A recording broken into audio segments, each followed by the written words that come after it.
T1, they did their duty in doing the Aurora and Yone bans and threw in the Nico as well, as both Knight and Faker are very good on that champion, as well as on in Keria, this flex pick.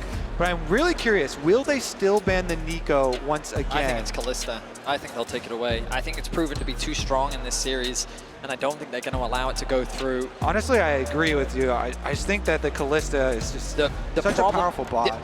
We had the same conversation where it's a question of, do you trade Kalista for Jax? And then T1 couldn't find much success from the Jax pick, and BLG really made the Kalista work for them. Now they have to make the decision. The Kalista will be banned, but that does mean that in Game 5, Bin is going to get his Jax, and without hesitation, he immediately locks it in. All right, are we going to get the Zeus Gragas, the Zeus Gnar, perhaps? I mean, you have to trust in Zeus. He's shown that his Gragas is an effective answer into the Jax. I would call it an old school counter pick, but it's the one that Zeus has been leveraging throughout this World Championship. I don't think they need to lock it in now. They could grab themselves the Vi if they wanted to, perhaps even the Renata for Keria once more. They're hovering it. Oh yeah! Locked in straight away.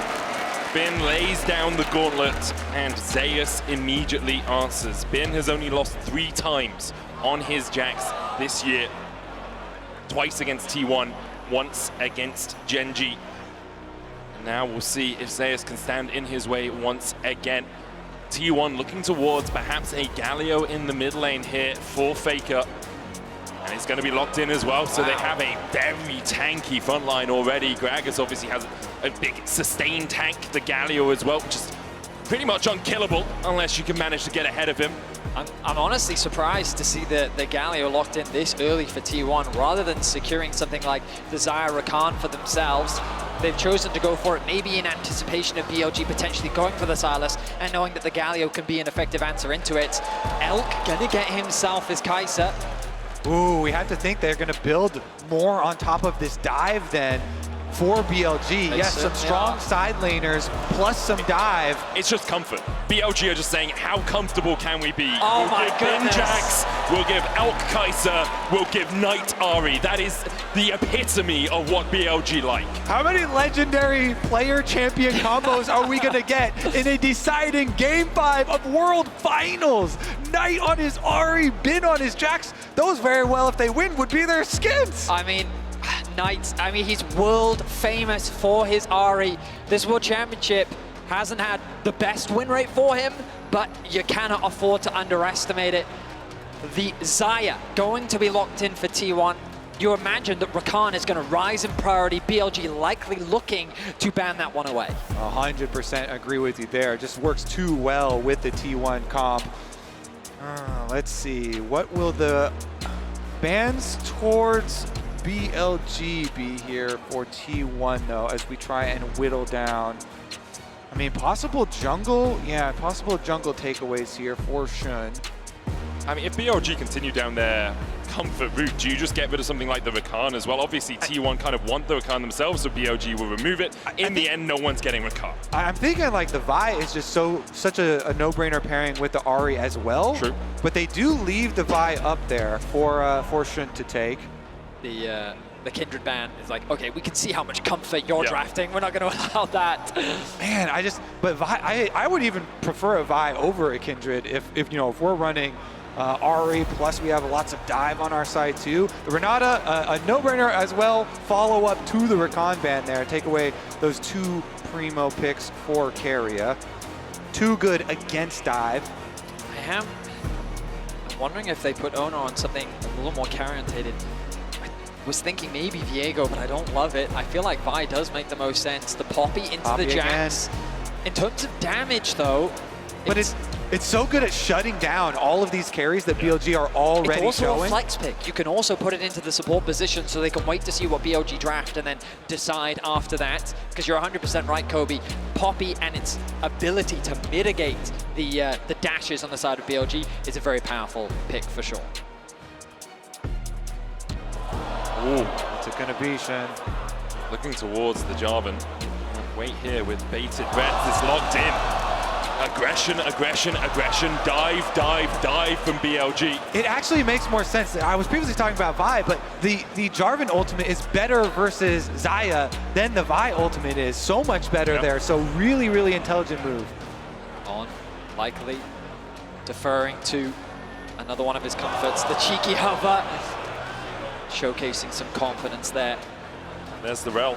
I will say Poppy is really nice into this entire BLG lineup. The question is now, is the Poppy going to support? Will Keria be piloting it, or will Oner be the ones with his hands on it? It's synonymous with Oner to me. He has such a great record on this champ that my expectations are Keria is looking through his support pool right now, wondering where they go, but it seems like perhaps T1 want to flex it. I mean, we talked about the damage, and I was a little bit worried putting all that damage responsibility onto Gumayusi. By bringing in the Zhao, it does increase the amount of damage that they have.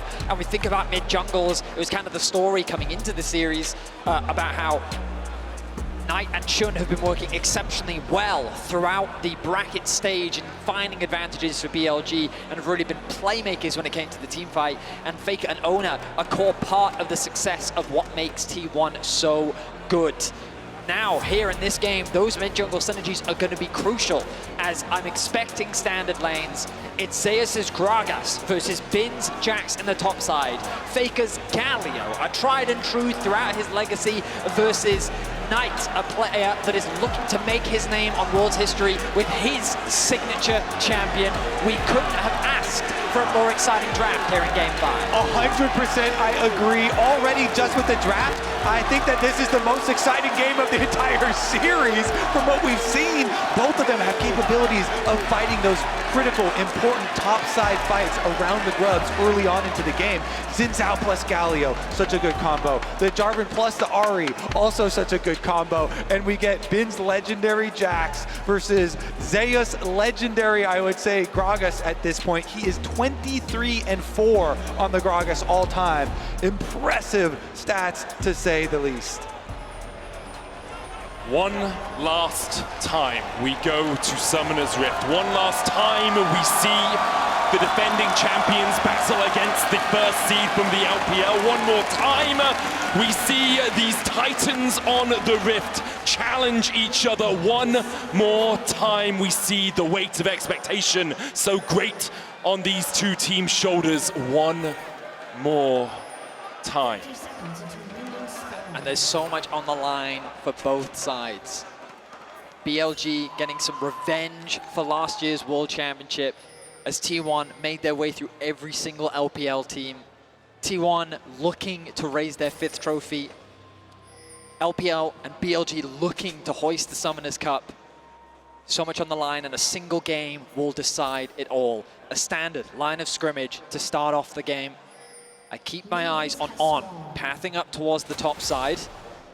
A lane swap possibility seems very real. We were optimistic, we were hopeful for Bin versus Zeus, but it looks like we're going to be denied.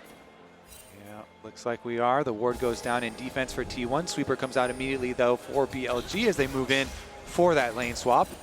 Now we got to track, are they going to try and soak experience this time around for their level 2s to defend against these dives?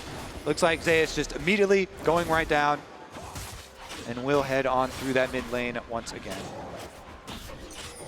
Oner starting on his wolves right now. Keria spotting Bin out. Bin was trying to get to the wave to try and soak some of that XP, but couldn't get in range. Zeus has been able to get a little bit of XP out of mid as Knight is just catching that wave that Faker and Zeus will push forward. It's going to be a split map.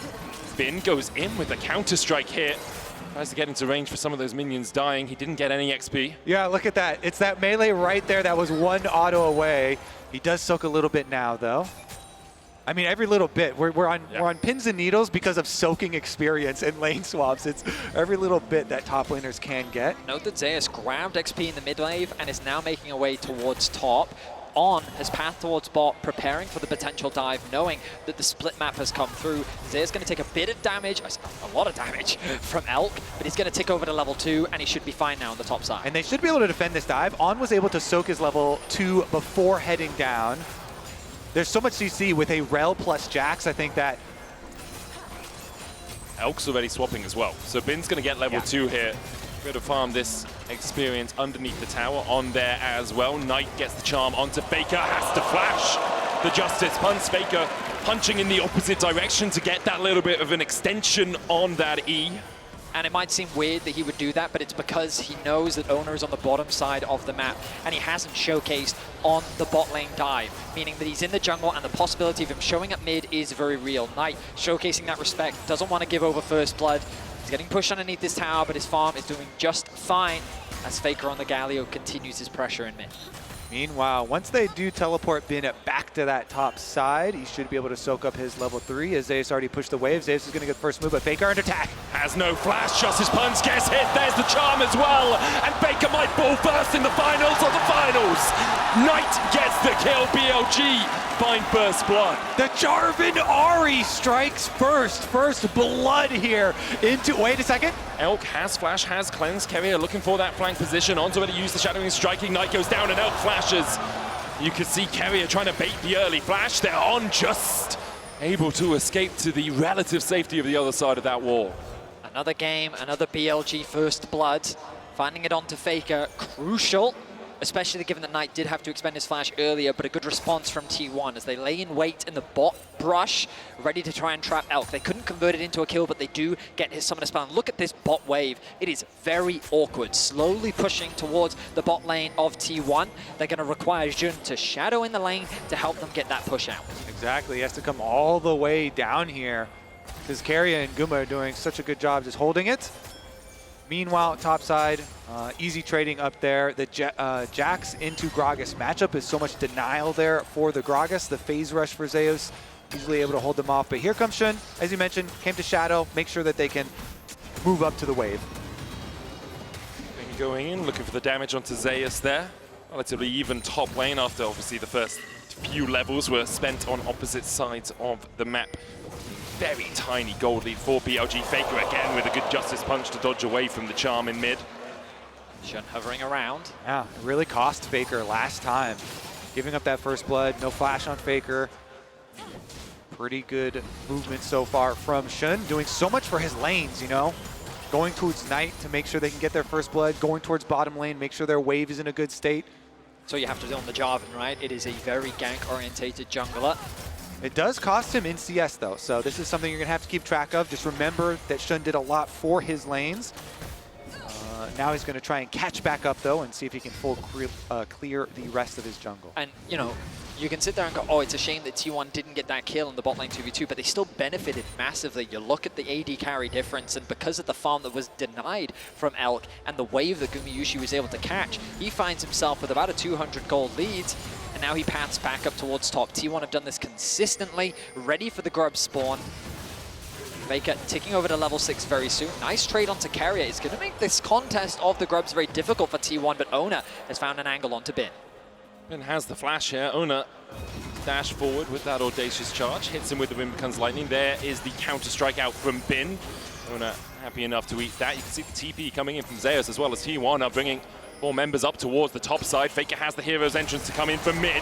On looks for the engage. The flash away is T1 disengaged for the moment. Oner jumping back in. There's the hero's entrance. Keria gets the slam into the wall as On almost falls. He gets punched by Faker. And now Bin and Shun have to escape, but Zeus does not want to let them get away. The explosive cast knocks them back in the end. T1 will win the fight. In a series that has been so focused on grubs, in the game number 5, all 10 players show up, and it is T1 who get Oner's Poppy Slam into the wall on. They get the kill, they get the grubs, and they immediately get turret plate money. T1, even though they conceded first blood, they set up for the grubs extremely well, and BLG got caught off guard. You feel that, Vedius? That is a wave of T1 fans.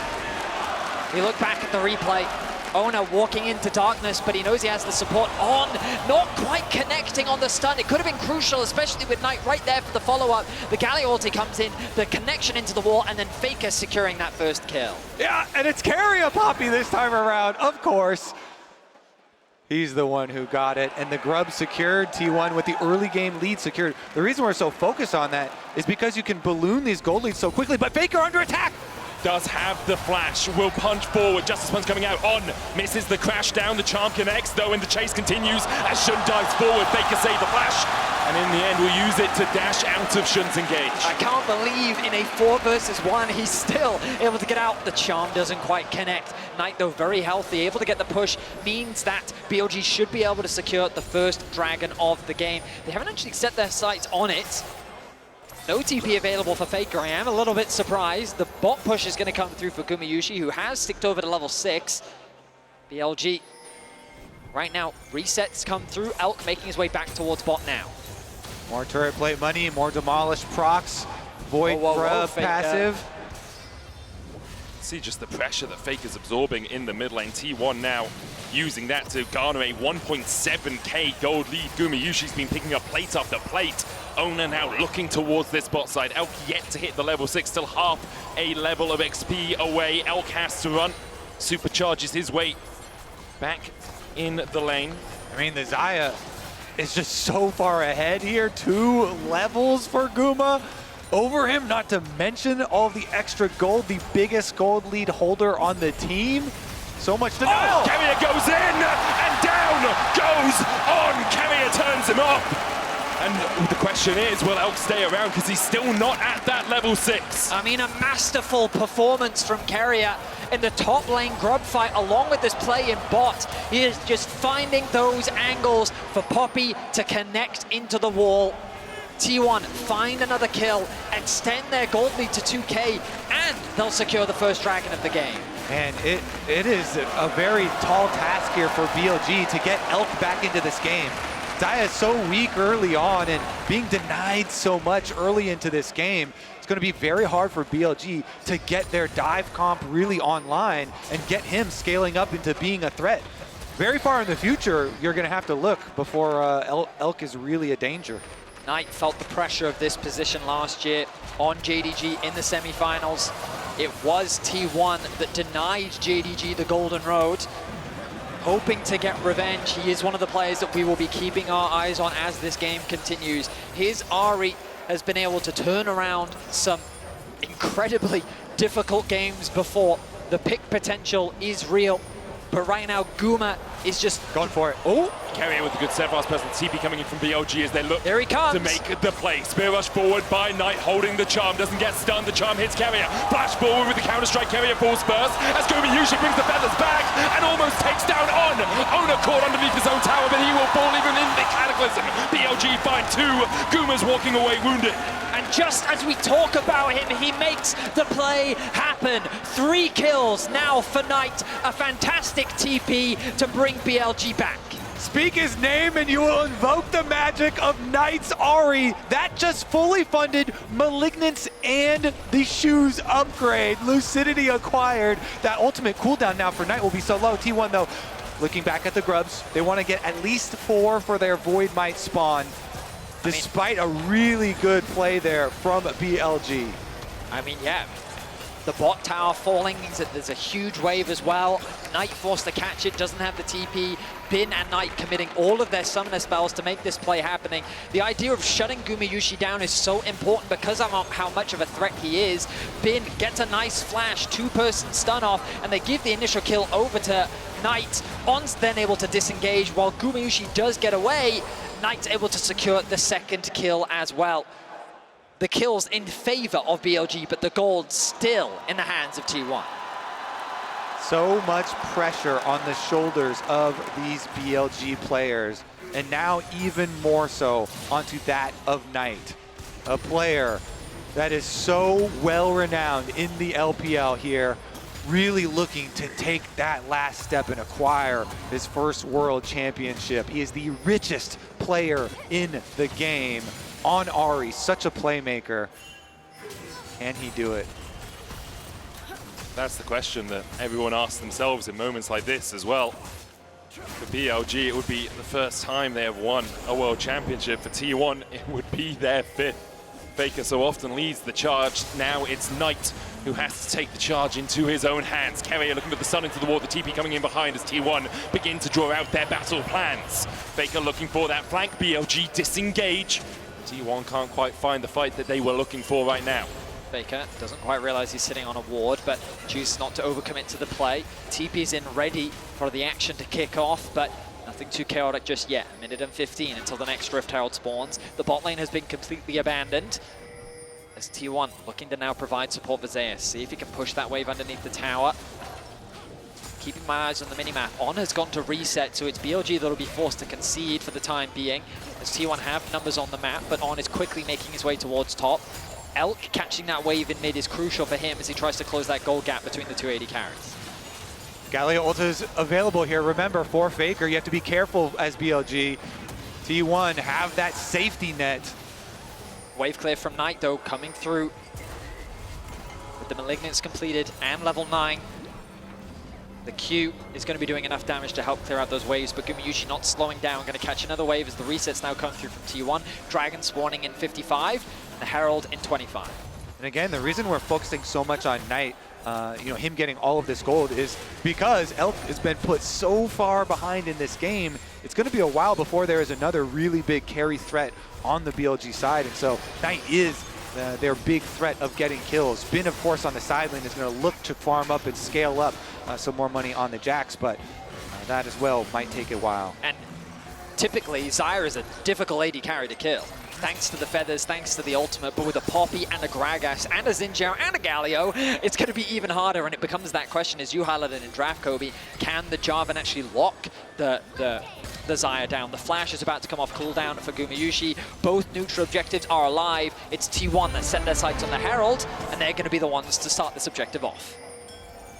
Now they will begin it. They have the vision control around there as well. You can see Knight pushing in the bottom side, does have the TP. He's also the only gold lead on his team right now. A few more seconds until Knight's TP is available. It looks like that they are just going to concede it as the bot side of the map becomes BLG's priority. Tier 1 going to be happy to secure the Herald and the top tier 1 as well. No one could really gain purchase on the mid wave as it's just cleared out by Elk and Zeus. But Tier 1 do have a tempo advantage here, and they're looking to keep the pressure on top side. Top side objectives have been turned so quickly into tower gold during this series. They're looking to do it again. Knight's still working his way through that bot side. Tier 1 will now take it, then TPs to try and save the Tier 2 in the top side. Rift Herald was not put down by T1. They just disengage as soon as they see that teleport used, that investment from BLG. They'll happily take it. Zeus is catching the wave in the bottom lane, so T1 not losing any gold on the map either. Yeah, BLG feeling like they need to invest Knight's teleport to deny that big influx of gold from one of those side lane secondary turrets to try and stop that snowball that has been so prevalent. Allows them to push right back out here for Bin, as well as Elk taking care of the wave in mid too. Some critical income for them. One of the things we were very excited about coming into this game was Bin versus Zeus, but Tier 1 have actually put Gumayusi versus Zeus for the vast majority of this game. And remember that given that Elk has been so far behind, he's been either playing into the Galio or he's been playing into the Gragas. And Zeus has quietly built up a very healthy lead for himself. Just a few moments ago, he was about 1k gold ahead. Now that he's back out onto the map, he's spent that gold. And Bin yet to actually complete his first item. Let's see if this back will secure it for him. And there it is. So now the Trinity Force finished for Bin. He's going to feel a lot more confident as we get closer to these mid-game fights. Still about 1,000 gold lead for T1. A Drake Capice, Hex Tech to T1, Infernal to BLG. The grubs advantage as well with that Rift Herald in pocket means that T1 do have the pressure advantage on the map. If they want to push in like this, they'll take a Tier 2 in the top side with 3 towers to 1 in their favor. Yeah, I think BLG here, just keep Elk in mid lane here where it's nice and safe with your outer tower still up. Farm up with the static shiv on the Kaisa. Keep on farming till he can at least get his second item here. And then they can try and look to actually contest. Little cheeky steal away attempt here on the blue, should be good. You can feel the tension, 3-2 in kills. 2k the gold lead for Tier 1 after securing that top Tier 2. The fact that Elk still finds himself very far behind is definitely a point of concern, but in terms of XP, he's been able to accelerate, actually get ahead of Guma, because T1 have been playing so much around their AD carry to put pressure on the map. Base is going to be interrupted there by Keria, but BLG quite happy to play this game slowly for now. They're not in any real risk. The Baron is still 2.5 minutes away. What's crucial is that they get items on Elk and that he can have impact in these later fights. Put pretty drastically behind in the early game, so the gold it fluctuates between about 1.5 to 2K between the two teams, which BLG will be happy enough with considering how the early game went. Faker lying in wait here to see if Knight oversteps. Knight just wants to push out the wave and then get himself back to base. Bin pulling the wave across a little bit here, but with the Counter-Strike, he will just start to push this one towards T1 again with 2 minutes on the Baron and 2 minutes on the Cloud Drake.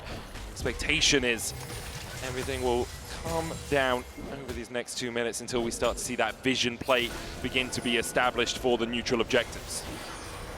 Yeah, BLG doing their best to clear out the deep vision that was left behind by T1. Whenever you're retaking the opposite side of the map, you have to be so careful clearing out those wards. So they are good at getting off these very quick flank plays.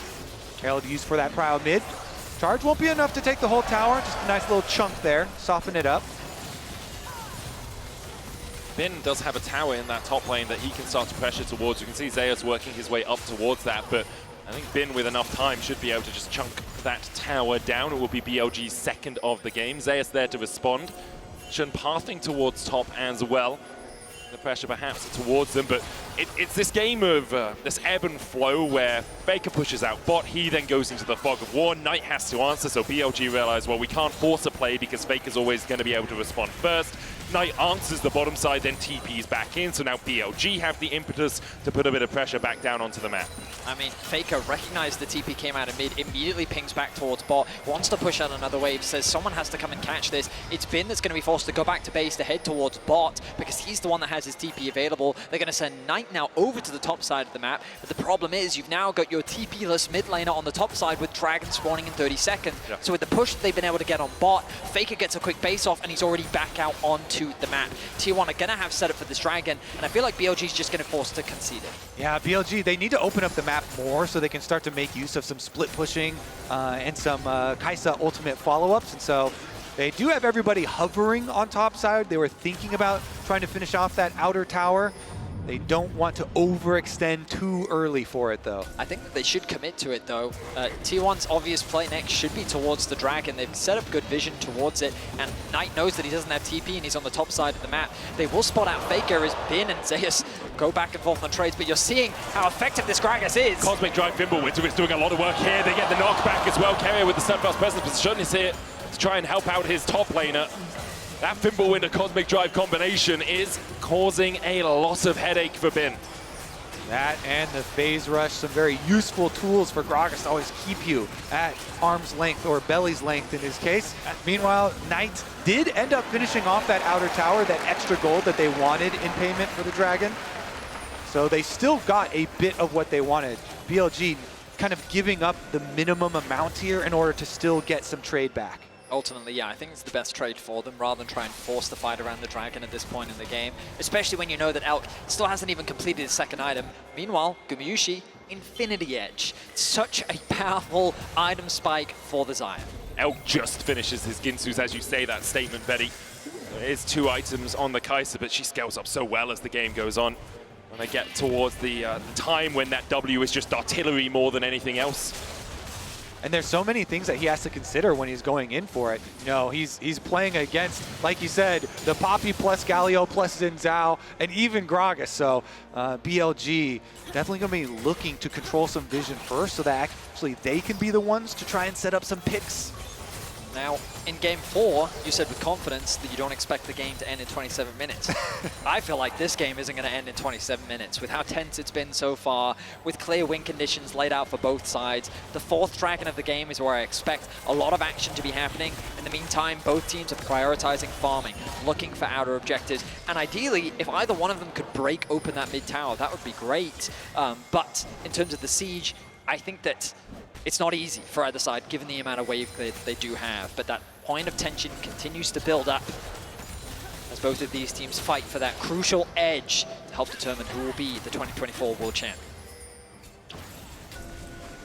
For Elk, for On, for Shun, for Knight, it's their first time here in a Worlds final. Knight has fallen short a couple of times in the past for T1. Obviously, they were here last year. They've been here 3 years in a row. Weren't able to win it in 2022, but in 23, they dominated Weibo. They dominated the LPL. Managed to take down 4 teams in that year, and now 3 teams in that year. Now alongside that top eSports, looking to add BLG as a name to that list, but BLG have not lost a best of 5 versus T1. They just haven't played them at Worlds before, and here we sit 23 minutes in on a knife edge between these two titans. Reminder how close BLG was without Knight. The whole idea behind bringing Knight into this roster was to help push them over the edge, to give them that last bit of power needed to get them to where they are today. They've ultimately built this roster to get to this point against, as Zhao said on the desk, possibly the greatest roster that League has ever seen in history with their continued international dominance. Meanwhile, the T1 roster here. Legends already with making 3 World Finals in a row, looking to win 2 back-to-back. And we get the side lanes traded. Jack's on bottom side, Galio on the top side. Mid lane waves traded back and forth as we just build and build to this crescendo of pressure in our final game of the year. It's crazy that it's all come down to this. So many comfort picks on both sides. The Sunlit Sky now finished for Bin. 2 items finished for him. Junglers starved of gold a little bit, as we often see at the highest level. If they could secure that second item ahead of this crucial fight, that would be absolutely huge. Both now fighting for vision. Resets come through for Zeus. He's making his way back out onto the map. Has the arm guard, a crucial pickup, providing a little bit more durability and just time-wasting potential in the upcoming team fight. Dragon a minute away. We get ever closer to that crucial objective. Arm guard also finished for Knight. The bot wave pushed in. Elk not yet completed that Nash's Tooth, meaning he's not quite at the point of that consistent poke that we often see from the Kaisa. He's almost there. Has the blasting wand, has an amp tome as well. Gumayusi on the other side, sitting on a Zeal alongside his IE in the Essence Reaver. It feels like one of those games where a single fight's going to decide it, you know? As soon as a team starts snowballing, it's a Drake into a Baron, into a few towers, into a gold explosion. And I think that's why we see both teams so tentative about making that play. Obviously, no neutrals really up apart from the Baron for them to fight over right now, but there's a lot of this bouncing waves back and forth without really finding purchase. And the first step before T1 can go take this dragon is they have to secure vision on the Baron. Because of the Rage Blade being completed for Kaisa, you can actually burn through Barons and neutral objectives very quickly. And so that's why we just saw these last like 30 seconds, 40 seconds of T1 really trying to make sure that they will have an early alert system if BLG try and do a cross-map play on them. Bin ticking over to level 15. Zeus sticking around very deep in the bot lane because he's got full information as to where all 4 of the members of BLG are. Poke back and forth over the control wards, but the vision will be denied from T1. Critical defense of their vision here from BLG. And then T1 immediately fight back. They reclaim control over that space. Control ward still sitting in the inventory of Keria, but crucially, none left for BLG. I'm sure On would love to get a quick reset off, but I don't know if he's going to be given the time to do so. Pings coming down from the side of T1 of the bot side jungle. Zeus finds On, Shadowing Strike going in, the crash down as well. Bin looking for the follow-up here onto Zeus, the hero's entrance, and On just oversteps. Gumayusi sends him back to the fountain, and now BLG have to play a 4v5 if they want to try and contest. I think their decision will be not to. They'll just back away, clear out their own jungle, but On went in on Zeus, and T1 immediately collapsed. Again, T1, they're so confident, and we're like, they've got the Galio ult to back them up. Zeus is very tanky. They were not worried for a second during that pick. On definitely bit off way more than he could chew, and that is a 100% sacrifice of the dragon, of the objective. Critically, it is just putting T1 to that sole point and not breaking the game quite yet. Gumayusi picking up the Phantom Dancer, immediately swapping it over for the Navori Flicker Blade. Help securing that kill, giving him a nice injection of gold. You can hear the support from T1 from the crowd. The BLG supporters ever present in the arena as well. You have to believe that T1 are very confident in their team fight and their strong setup here. I mean, why wouldn't you with how strong Gumayusi is? And so that's why maybe you see BLG wanting to rush into some picks whenever they see anyone, because they do kind of feel that unspoken mounting pressure facing them. You can feel as well, just kind of on the map how T1 is slowly but surely beginning to gain more control. BLG feels like that they're being pushed back even further onto their side of the map. And T1 remaining calm. Of course, this game is far from over just yet. That deciding fight is yet to happen. All summoner spells are available for everyone on the Rift, TPs included. The next dragon still a ways away after T1 secured that mid-tier 1 from BLG. The Baron becomes a very scary point of contention for both sides. How exciting is it that our entire year of professional League of Legends is going to be condensed down to presumably a big fight now to break open the entire series and determine the world champion. It's just absurd, and for the players down there as well, that weight on your shoulders. I'm nervous, and I'm not even playing. It's just monumental. It's not just you, it's not just your team, it's your fans, it's your family, it's your region that have supported you through thick and thin. And Oner, very close here. Pressure on you, Shadowing Strike going wide. Shun tries to dash across the wall, but immediately he's locked up, goes in with the Cataclysm. Gumayusi pops the Feather Storm. Oner looking to re-engage onto On. Shun down to half HP. Ben gets onto the back line. Gumayusi cleanses away, but Ben has already put him in the dirt. Keria is next up. BLG find 2, T1 able to back away for the moment, but the TP behind by Ben as he looks for a little bit more. Oh, they go back in! Faker flashes in, and down goes Knight! Once again, when you need someone, when you need anyone to stand up and show just what this game's all about, it's Faker! He finds another T1 5-5, and alongside it, the Baron in their eyes! The hero's entrance was true to its name as Faker in T1's dire moments descends from the sky, and T1 turned the fight in their favor. The crown may be heavy, but it belongs to Faker, and they're gonna pick up the Baron. What a turnaround! BLG had started out so well. They killed Gumayusi. They had them on the run, but the turn from T1 was better. The flank that comes in from Bin to follow up the engage from Jun, and crucially, you're gonna see a charm come through from Knight that forces Gumayusi's flash. You think that the combination between Knight and Bin is enough. Taking out Gumayusi should have been the key. So look, the ultimate comes in from Shun onto Gumayusi. He's gonna ulti because he has no choice. He has to in this situation.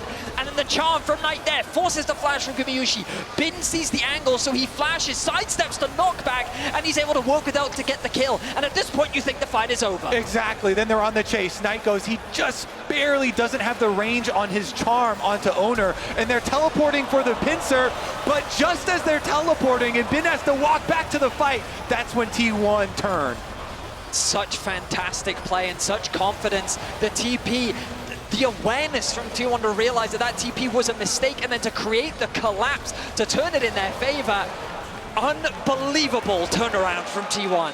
Teleport, the 4-second channel time, and T1 strike. Wait a second, topside, Zeus under fire! Zeus caught out, killer instinct in by Elk. BLG collapsing, 4 members strong, the hero's entrance. Oh, Zeus! Faker joins the fight!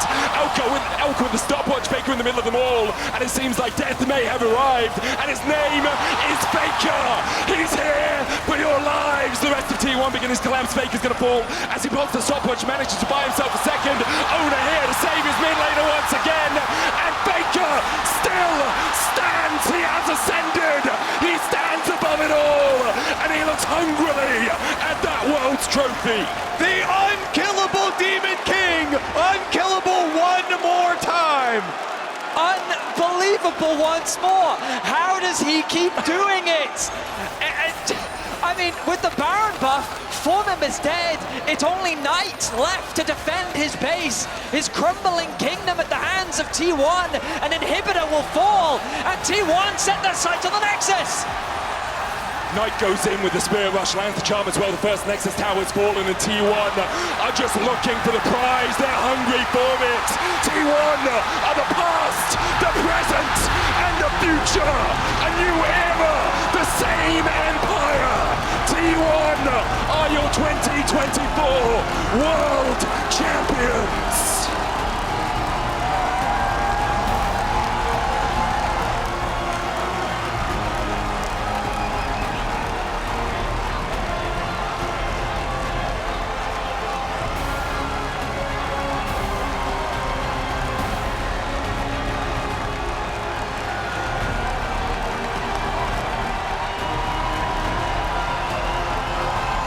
3 World Finals in a row for this roster. 2 of them victories, Vedius. Crazy accomplishments from this entire T1 roster. And just the way that that game ended, for Faker to make the plays that he did, he is the GOAT for a reason. And this will be his 5th World Championship title. We are witnessing such a legendary resurgence from T1. A new era for T1 and an incredible performance.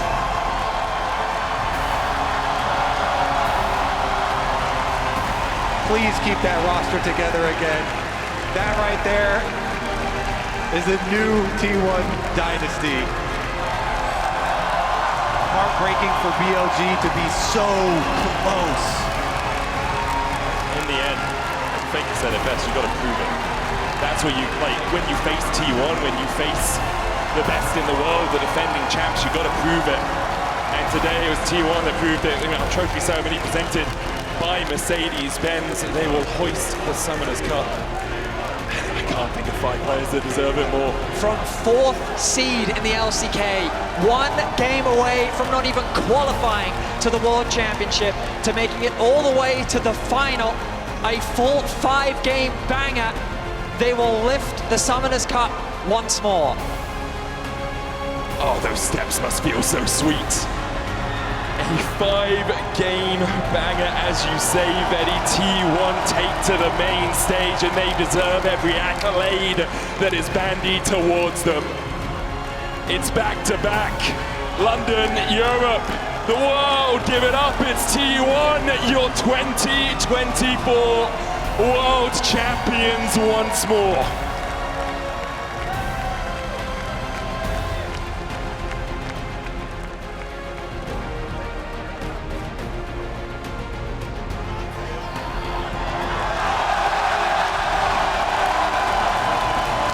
Baker said, "This one's for you."